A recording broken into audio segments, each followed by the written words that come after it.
Good morning. Happy Monday, January 10th. Already a third through January.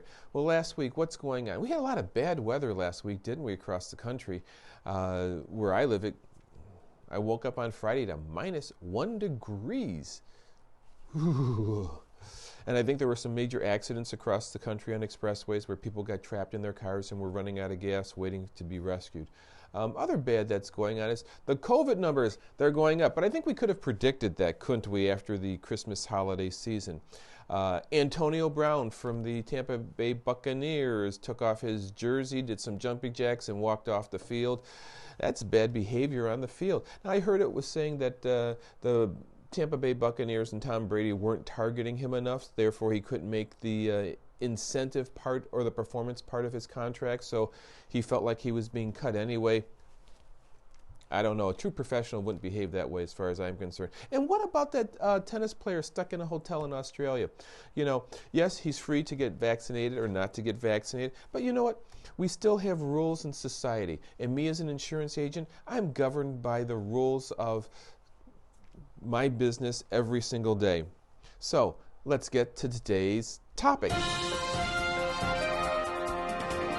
Let's talk about two senior citizens who probably would be considered a national treasure who we lost last week. Number one, let's look at a gentleman by the name of Lawrence Brooks. He lived to be 112 years old. Last year in September, he celebrated his 112th birthday. What was unique about him is he, I believe, was the oldest surviving World War II veteran. Think about this. Now, you've seen some pictures of Lawrence Brooks, born in 1909, what his life would have seen.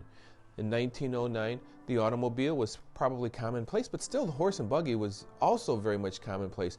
We didn't have really good access to telephones. Indoor plumbing was probably becoming commonplace at that point, but probably a lot of people didn't have indoor plumbing.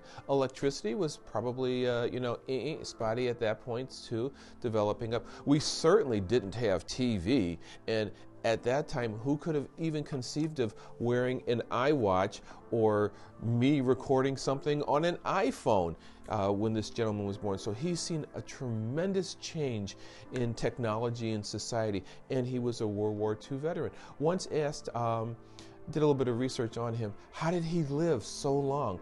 And it seemed like, and there was a YouTube video that he didn't believe in hating anybody. You know what? If we took that attitude today, how much would life be better for us as a society? Goodbye to Lawrence Brooks.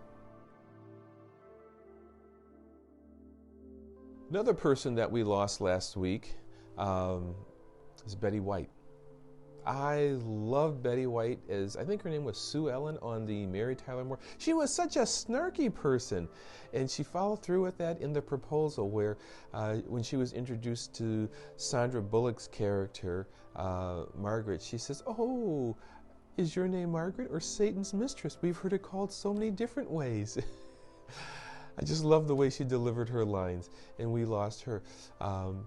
But she was more than just the Betty White that we saw on TV. She was very much an animal activist, and she had a very, very full life. Goodbye to Betty White. You know, those are two people that, with the loss that we've experienced in this country, we've really lost two national treasures. They are people who enhanced society. So, Mark, we've just spoken about Lawrence Brooks and Betty White, but what does that have to do with you being an insurance agent in the MLD agency? Well, you know, a couple weeks ago, I talked about, is AARP too political? These two people, when you've done a little bit of research on it, you can see that they were treasures to this country, and they were giving back to society. And AARP, of course, is there to help to see that politicians and our government makes life the best it can possibly be for senior citizens. So that's the reason why I picked on those two people who we lost this week. And, you know, society is just not as good because we lost two national treasures. So the news from the MLD agency, well, last week, if you recall, last year I did a video on our CRM, and Last week, our CRM was down because the servers that the CRM used were down. I haven't checked this morning to see if it's up and running, but I certainly am hoping so, because it was very hard to do business last week. But yet, we still were able to write, I think it was about 6 or 7 policies last week for clientele. Did not have access to the marketplace as a result of that. So those of you who need me to have access to the marketplace, hopefully I can take care of you this week. Anyway, that's what's going on here at the MLD agency. Until next week, as a popular person like Ellen DeGeneres would have said, let's be kind to each other. Let's just get rid of the hate that we might have and live a long, happy life with lower blood pressure. Until next week.